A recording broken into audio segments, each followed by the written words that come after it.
विषयावरती जीव तोडून बोलतोय। दिवसेंदिवस अनधिकृत फेरीवाल्यांची संख्या वाढते। स्थानिक फेरीवाल्यांना आमचा विरोध नाहीये, पण जे बाहेरून येऊन फेरीवाले इकडे बसतात, जागा अडवतात आणि त्याचा नागरिकांना त्रास होतो, त्याच्या विरोधातलं हे आंदोलन आहे।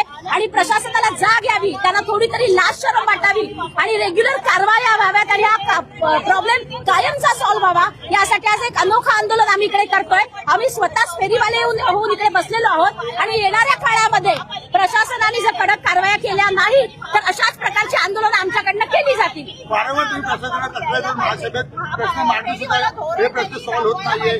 थोड्या टायमासाठी कारवाई होते, पुण्याहून फेरीवाले बसतात। आता बघितलं तर मॅडम पूर्ण रस्ता मोकळा दिसतो। तेच आहे, ही एक चेन आहे, म्हणजे याच्यामध्ये काही अधिकारी किंवा कर्मचारी पण असतील आणि एक चेन आहे। म्हणजे काय, महापालिकेची जागा कोणीतरी एक गुंड ती जागा भाड्याने देतो, हप्ते घेतले जातात असा आमचा आरोप आहे आणि चेन कुठेतरी संपुष्टात यावी, हे सगळं बंद व्हावं। कारण ठाणेकर अतिशय त्रस्त आहे त्या फेरीवाल्यांमुळे आणि म्हणूनच आम्ही आज एक अनोखं आंदोलन करतोय की प्रशासनाला जाग यावी, त्यांचे डोळे उघडावेत आणि त्यांनी कडक कारवाया करून अनधिकृत फेरीवाल्यांचा विषय कायमचा ठाण्यात संपावा, यासाठी आज आम्ही इकडे आलेलो आहोत।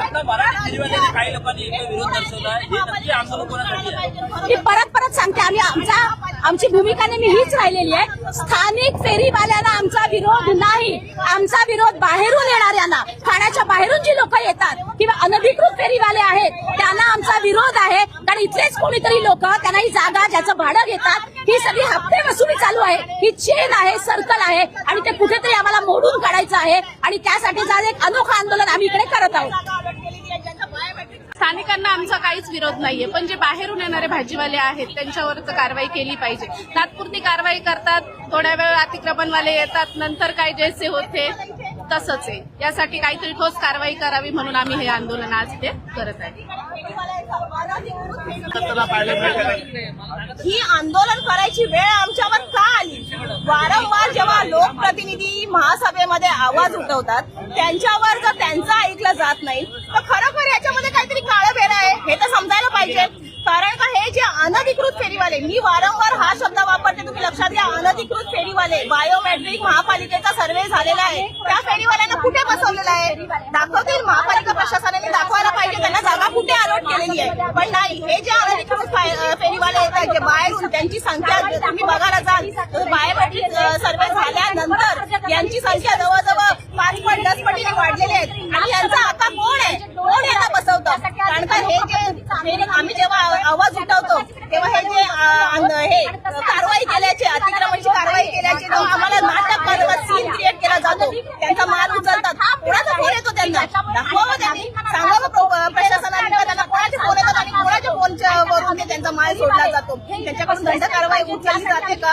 नाही। हे लाखो करोडची उलाढाल आहे। याच्यामध्ये पालिका प्रशासन आणि जे आता आहे जे या अनधिकृत फेरीवाल्यांना बसवतात हप्ते वसुली करून, यांच्या सगळ्यांचा मिलीजुली भगत आहे आणि त्याच्यामध्ये आम्ही ही कारवाई, आमचं हे आंदोलन असं चालूच राहणार आहे जोपर्यंत याच्यावर काही ठोस कारवाई केली जाणार नाही। बाहेरून येणारे फेरीवाले हे ठाण्यामध्ये पूर्णपणे थांबले पाहिजे, यासाठी आम्ही त्या पद्धतीचा हे बघा, झोपलेल्याला आपण म्हणू शकतो, झोपलेल्याचा सोंग केलेला जो असेल त्याला आपण उठवू शकत आहे। वारंवार आम्ही सगळ्या भाजपाच्या नगरसेविका या अतिक्रमण फेरीवाल्यांवर विरुद्ध आम्ही आवाज उठवलेला आहे, पण त्याच्यावर काही कारवाई केली। आम्हाला तोंड देखील फक्त ही अतिक्रमणची गाडी एकदा जाते आणि परत येतच नाही। ते काय फक्त टोपल्या उचलून सगळे ते फेरीवाले ते निघून जातात, कारण का त्यांच्यावर कोणाचं तरी वरद हस्त आहे, त्यांना कोणाची भीतीच नाहीये।